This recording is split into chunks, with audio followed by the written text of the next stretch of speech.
When struggling with anxiety, it is very common to struggle with heart symptoms.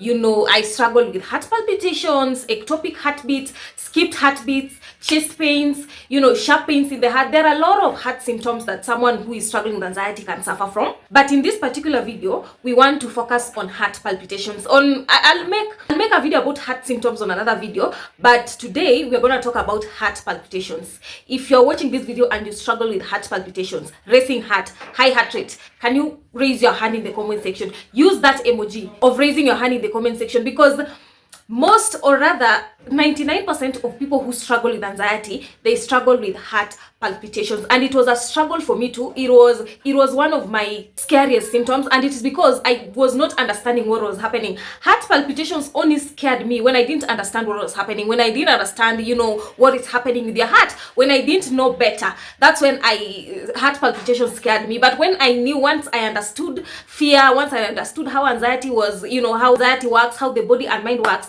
then heart palpitations was not a struggle for me. So I want to use this video to explain to you why you are having heart palpitations, how anxiety causes heart palpitations, and what you can do to be able to stop having the heart palpitations. So when I first started struggling with anxiety, heart palpitations was one of the symptoms that I had, like one of the earliest symptoms that I had. Of course, my anxiety started with depression, and then DPDR, and then other symptoms started coming, and one of the first symptoms that I had was heart palpitations. So at first, when I didn't know what was happening, at first when I didn't understand, I had the heart palpitations that I had at the beginning. They were so scary. Like this part of my cloth, I don't know if you guys can see, this part of my cloth used to beat like this. That was how heart palpitations manifested for me.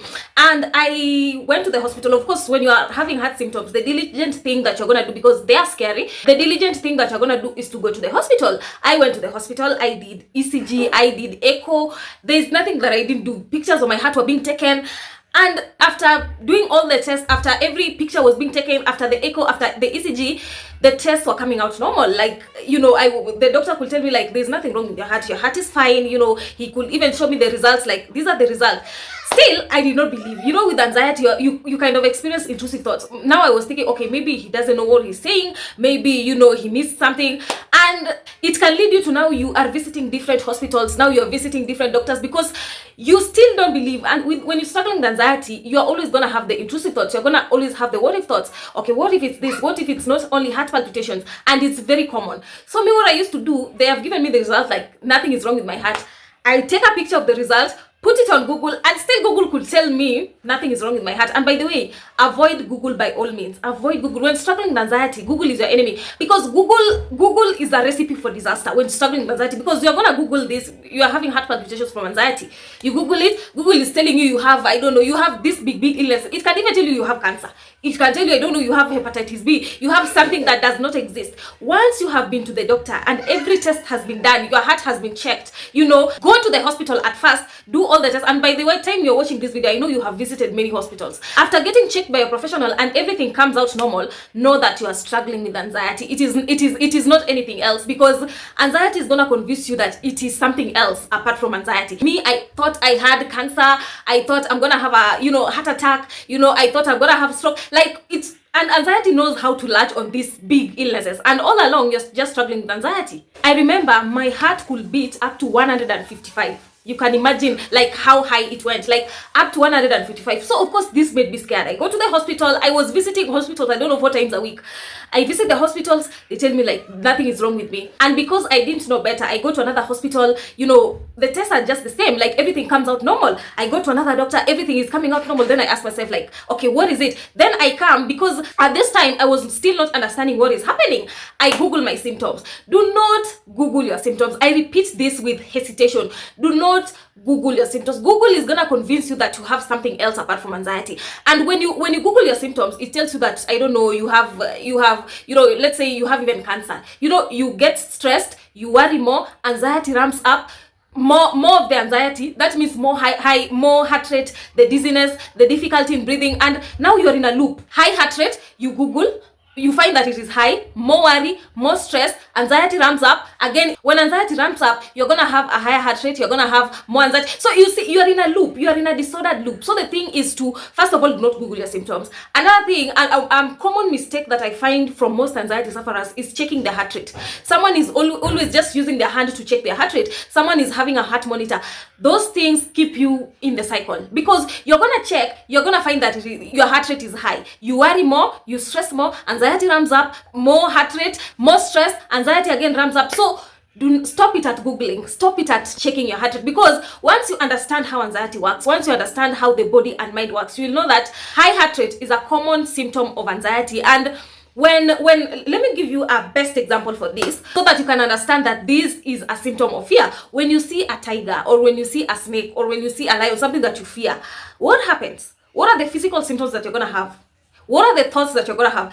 Heart palpitations is gonna be one of them. You're gonna have thoughts, okay, should I run? Should I fight? Should I flee? You know, you're gonna have, chest pains. Chest pain is a symptom of stress. You're gonna have, maybe you're gonna be breathless. You're gonna, to some, they experience dizziness. So these are symptoms of sensitization. These are symptoms of a hypersensitized nervous system. They are not, nothing is wrong with you. You are simply experiencing symptoms of fear. I remember a point when I was struggling with anxiety. I remember there was a point I couldn't walk fast. I couldn't climb up a story building. I couldn't do exercise, because these used to trigger my anxiety. This used to trigger heart palpitations. That is before I knew better, because I believe that now I was treating myself as fragile. I was just staying in the house. I couldn't walk. I couldn't do exercises, because I believe that, when I walk, when I do exercise, my heart, my heart rate is gonna go high. Let me tell you something. Do not stop living because you feel like when I do this, when I go out, when I drive my car, I'm gonna trigger anxiety.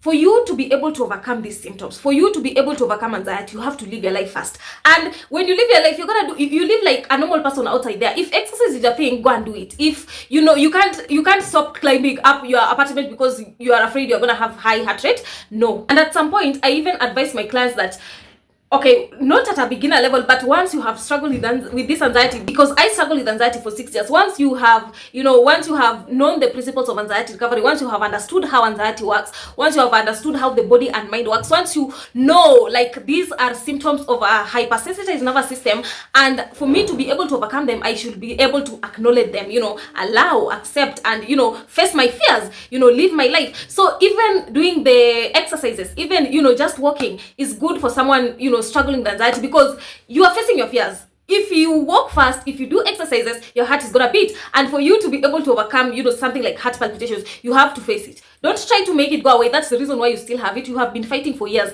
You have been suppressing for years. That's the reason why you still have them. For you to be able to overcome these physical symptoms, you acknowledge, allow them to be there, and move on. Like, live your life. One funny thing about anxiety is that the symptom that you fear the most, that's the symptom that is gonna go away last. And I realized anxiety sufferers have a problem with heart palpitations. But you need to understand this. With anxiety symptoms, once you fear a symptom, the more it's gonna grip on you. Anxiety thrives on fear and attention. Once you fear a certain symptom, once you fear the heart palpitations, and now you're giving them attention, you're trying to make them go away, I don't know, you're doing breathing techniques, you're taking, beta blockers, that you're sending a wrong signal to the brain that the heart palpitations is a threat to you, and you are the part of the brain called the amygdala, because you have signaled that there is a threat. The heart palpitations are a threat to you. It's gonna release more of the stress hormones, and more of the stress hormones gonna lead to more heart palpitations. Are you understanding how how this cycle works, how anxiety works? So for you to be able to overcome heart palpitations, throw it under the anxiety umbrella. Do not try to fix a symptom one by one. Now,